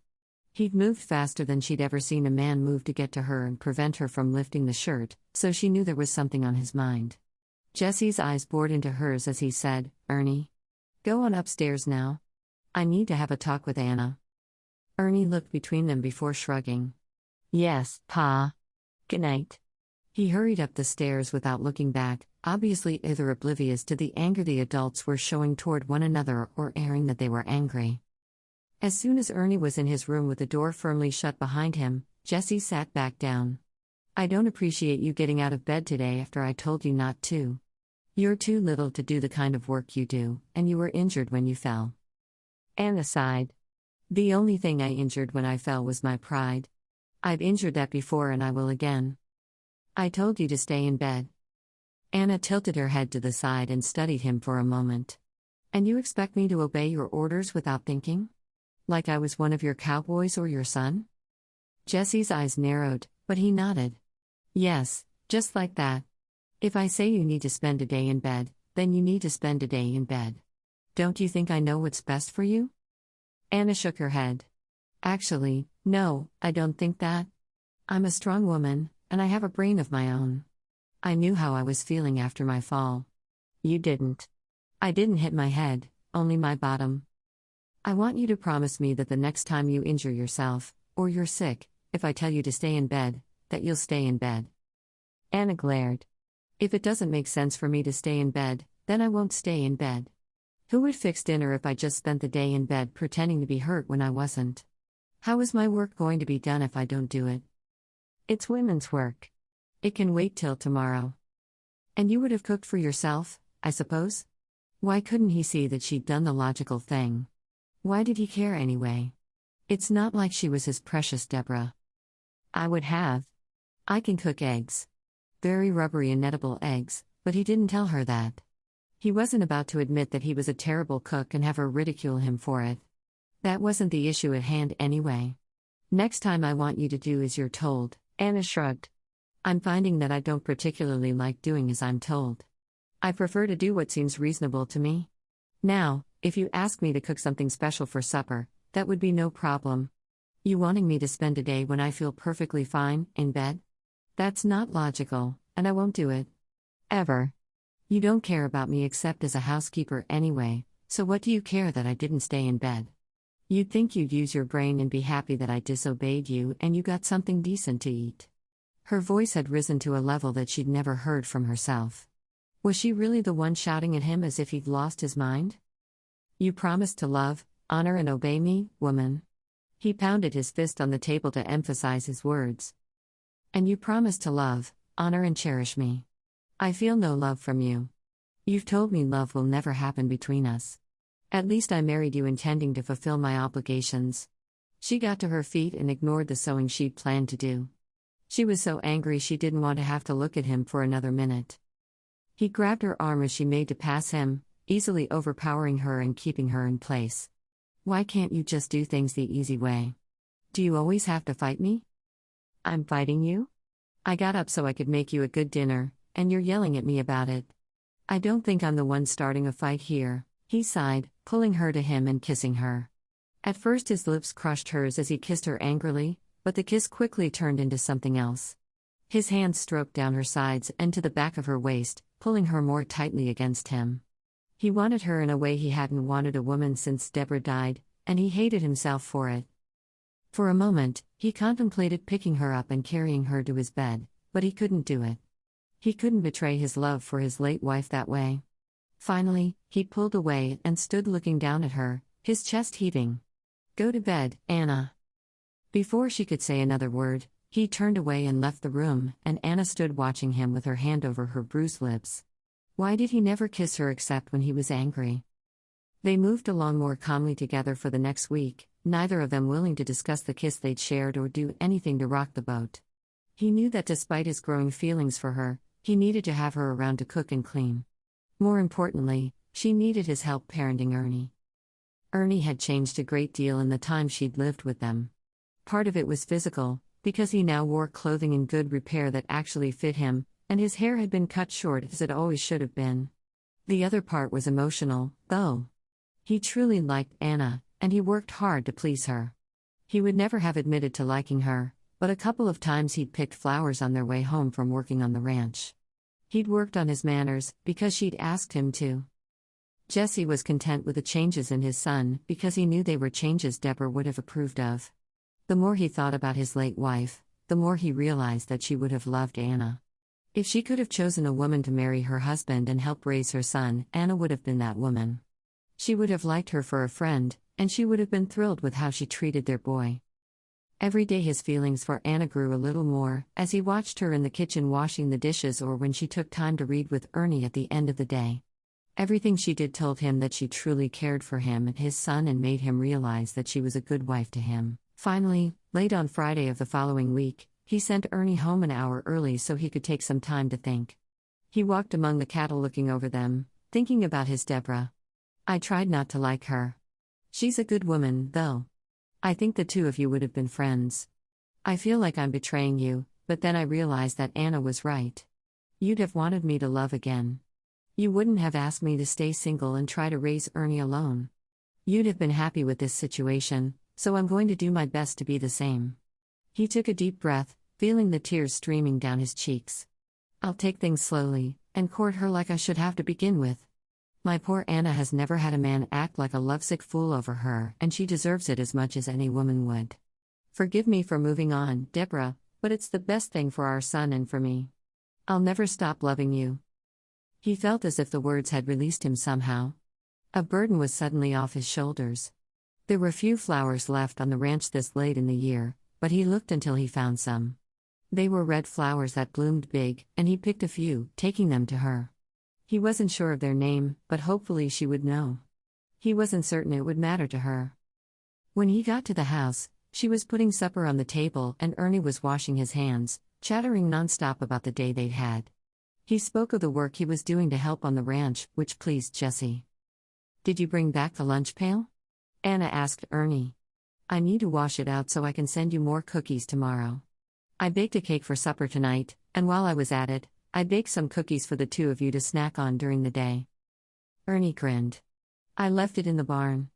I'll run and get it."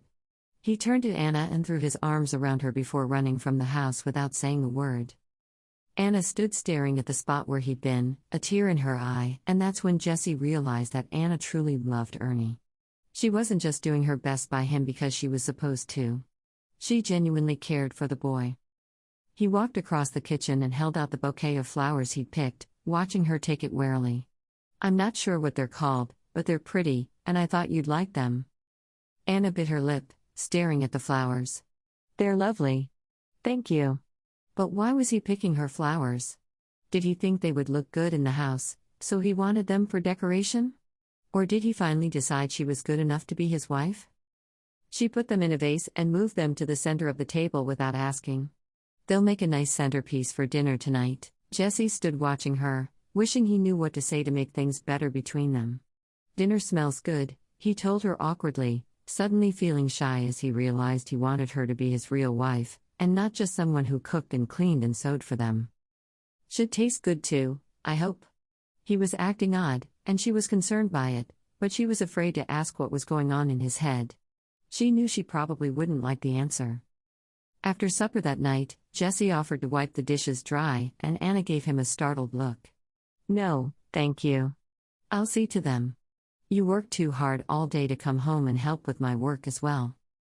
Jessie sighed, taking a seat at the table and pulling out his knife and a block of wood. He'd been working on making a toy train for Ernie, although he wasn't entirely certain Ernie would appreciate it. He may feel like he was too old to have something that childish. Once Anna finished the dishes, she sat down at the table opposite him, and worked on the scarf she was knitting for Ernie for Christmas. "Do you think he'll like it?" she asked, spreading it out across the table edge showing Jessie. Jessie nodded with a smile. "He's going to love it. No one has ever taken the time to make him something like that before. Well, except me, of course, but I usually just got him something from the store. I think he's going to be a very happy boy come Christmas this year." Anna smiled, hoping Jessie liked it as well, because he was getting an identical scarf, only a bit bigger. She hoped it would get cold enough to wear them, because so far, they hadn't seen any extremely cold temperatures yet, which was probably why Texas was such a good place to raise beef cattle. "I sure hope so." "Oh, he will. I think he realizes just how much you care about him, and he feels very secure with you around." Anna smiled, her knitting needles flying. She worked on Jessie's gift while the two were on the range all day, and she worked on Ernie's after supper when Ernie was upstairs in his room. When Anna stood to go to bed that night, Jessie kissed her cheeks softly. "Good night," he whispered. A few minutes later, Anna climbed into bed, her hand tracing her cheek where his lips had brushed against it. It was the first time he'd shown her any real affection when he wasn't angry. It was amazing to her that he would do such a thing. Saturday night, after similar treatment by Jessie all evening, Anna got up and walked down the stairs. She couldn't sleep, but she'd always had warm milk when she couldn't sleep as a child, and she was sure it would work. Something had too. When she got to the kitchen, she quietly built the fire and set the pan of milk on it, hoping she wouldn't wake anyone. She hadn't bothered dressing before coming downstairs, because she hadn't expected to see anyone in the kitchen. She stood at the stove, stirring her milk before carefully pouring it into a cup and turning to carry it to the table. She was startled to see Jessie, dressed in just his work pants, leaning against the wall watching her. She immediately felt that she should cover herself, but he was her husband. He had a right to see her if he wanted to. She rushed to the table and sat down with her milk. "What are you doing up?" she asked softly. "I heard you wake up and came to check on you." He pushed away from the wall and got himself a cup of the warm milk from the stove. "Are you having trouble sleeping?" She nodded. "Yes, and I thought warm milk would help, but I forgot just how much I hate warm milk." She took another small sip and made a face, wondering what had made her think she would be able to tolerate it now when she never had been able to as a child. He moved to the table and took the seat beside hers, which surprised her. He didn't usually sit so close to her, but he'd been touching her a lot more the past couple of days, making her nervous. I've never much liked warm milk either, but if it will help me sleep, then I need the sleep. She sighed. Church is going to be difficult in the morning. It's never easy to stay awake with our preacher anyway. Jessie laughed. I've often thought if we could find a way to store his words and listen to them later, he would be a great cure for sleeplessness. Anna giggled softly. That's not very nice of you. He sighed. Sometimes, I'm just not a nice person. Anna's eyes met his, and she found herself more attracted to him than ever. She wanted to shout at herself to stop looking at him, because he was too handsome for her to be around comfortably without falling for, but she enjoyed looking at him. I think you're a very nice person, most of the time. He moved closer to her, his hand reaching out to stroke her cheek. Anna, you're going to be the death of me. I try to be a gentleman, and you run around in the middle of the night with only your nightgown on. She blushed. I didn't know you'd be up, or I would have been more careful to add a robe. He leaned toward her, his lips gently brushing against hers. I didn't say I didn't like it. She gasped as his lips took hers, his tongue gently invading her mouth and stroking inside to mate with hers. It was the first time he'd kissed her in tenderness, and she liked it more than she should have. Her hands moved to his shoulders and she clung to them, as she kissed him back. After a moment, he caught her hips and pulled her to her feet toward him and down onto his lap, his lips never once leaving hers. He held her close, his hands roaming over her back and shoulders. Anna squirmed a bit on his lap, feeling suddenly surprised that he would hold her so closely. She knew it would take a moment or two, but he would suddenly be angry with her for tempting him that way. She carefully drew her mouth from his and got to her feet. She took both of their cups to the sink and quickly washed them, fully aware the entire time of his eyes on her. What was he thinking kissing her that way in the middle of the night? Good night, Jessie. She walked from the room to the stairs, priding herself on how calm her voice sounded. She would sleep now, and he would forget all about this by morning. She was sure of it. Chapter 10. Monday afternoon, Anna was taking dinner out of the oven and putting it on the table when there was a knock on the door. Anna sighed, not knowing who it could be at the dinner hour. She hoped whoever it was wasn't hungry, because she'd made something new for supper, and every time she did that, Jessie and Ernie devoured every morsel as if they were afraid she'd never make it again. She rushed to the door and opened it wide, expecting to see one of the cowhands or even Julia standing on the other side. When she saw that it was Mr. Hanson, she wanted to slam it again, right in his face, but she didn't. She didn't invite him inside, however, preferring to stand with him outside to discuss whatever he was there for. She walked outside and stepped down off the porch, turning to him. How can I help you, Mr. Hanson? He crossed his arms over his chest and looked down his long nose at her. Well, Mrs. Hoover, by acting the harlot, you have deprived my school district and the children of this community of a school teacher. I've finally managed to find another, but she won't be able to arrive until January. That's too long for the children to go without a teacher. I need you to resume your old position of teacher through the end of December until we take our winter break. Anna blinked a few times, trying to determine if the man was serious. He was calling her a harlot in one breath and asking her to do a favor for him in the next? No, thank you. I'm happy cooking and cleaning for my family. It's very kind of you to offer, though.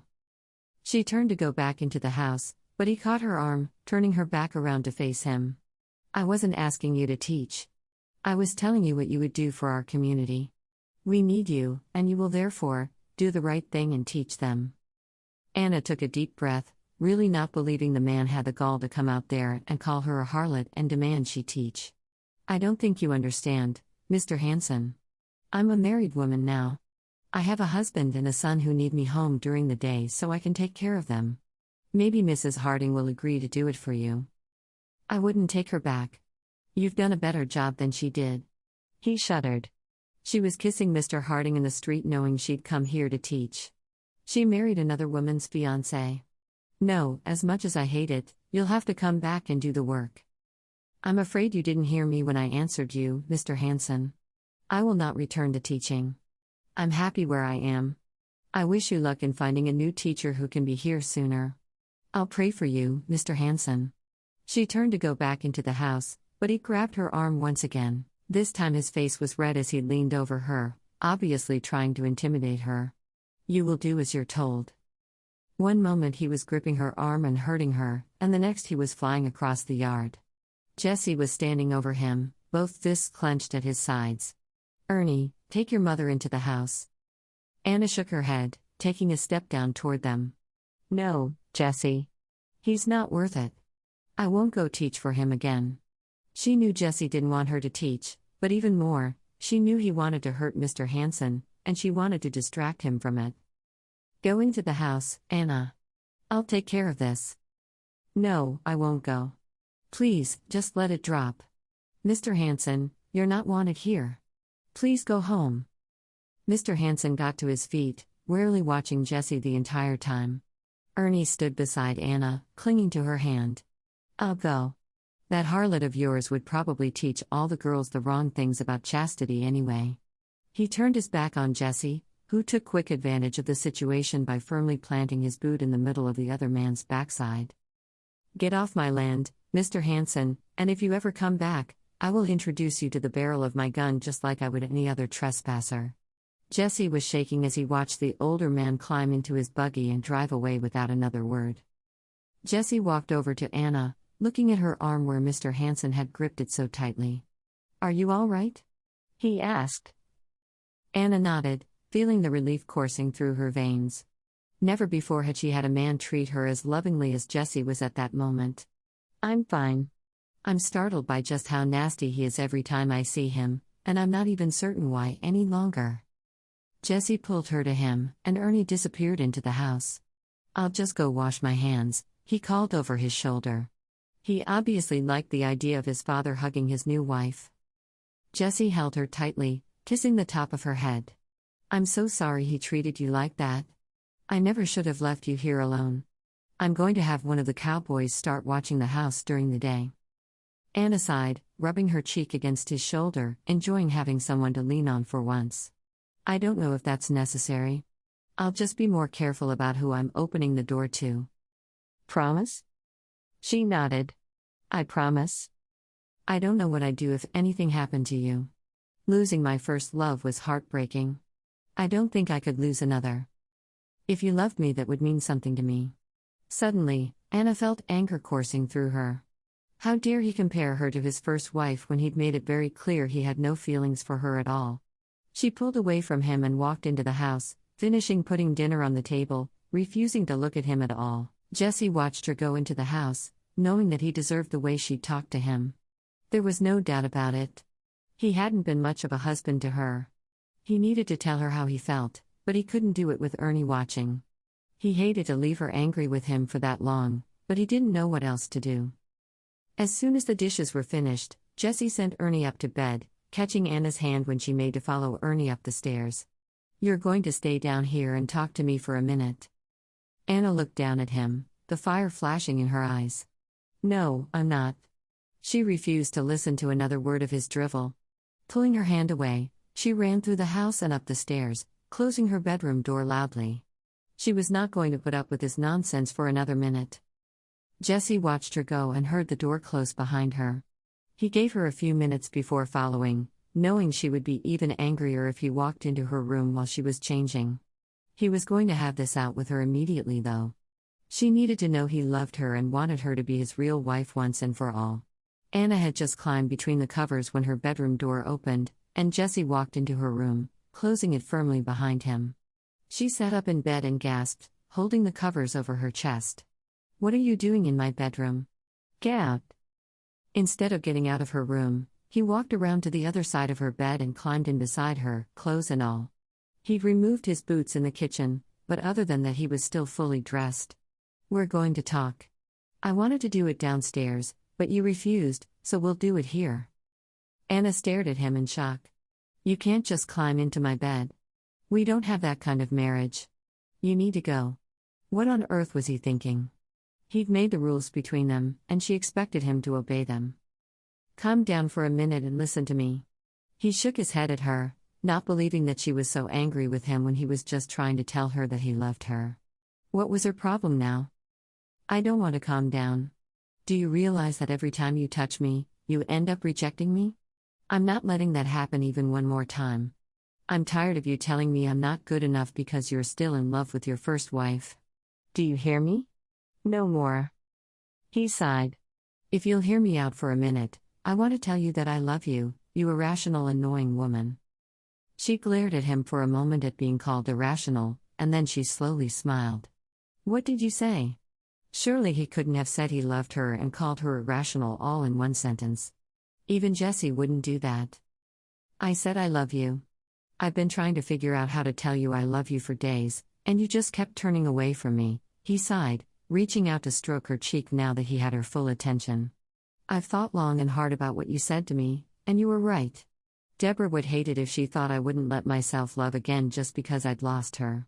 She would have loved you, everything about you. I think you would have been very close. And it's only how you think she would have felt about me that makes you love me? She asked. Of course not. I've been falling in love with you since that day at the schoolhouse when I kissed you. Before that day, I kissed one woman in my life, and that was Deborah. Suddenly, I found myself wanting to kiss another woman constantly, and you were it. Anna stared at him by the light of the moon streaming in through her curtained window. I don't know what to say. I felt like you didn't love me for so long that I have been angry with you for a while. Well, I've been angry since you started being nice. I was starting to feel as if you wanted me to fall in love with you just so you could tell me that my feelings were worthless. His lips brushed against hers softly. I never would have done that to you. I love you, Anna. Would you be my real wife and let me spend the rest of my life showing you how much I love you?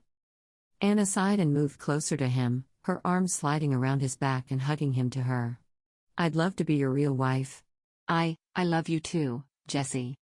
He smiled, his face transformed by it. Then why don't we get out of this tiny bed that was made for children and go down the hall to my bedroom? I have a nice big bed that's made for adults to share. Anna blushed, but she followed him from the room. I don't know what to do. He took her hand and brought it to his lips. I will show you everything you need to know. He had a moment's worry about her getting pregnant, but he knew that what had happened to Deborah wasn't normal. She was a strong woman in many ways, and she would be a good wife for him. He would never let her go. He couldn't. Epilogue. Anna patted the diapered bottom sticking high in the air and tiptoed from the room. It was so adorable how little Katie slept every night, and she couldn't help but pat her bottom. She hurried back down the stairs to the kitchen where Jessie waited for her. Is she finally asleep?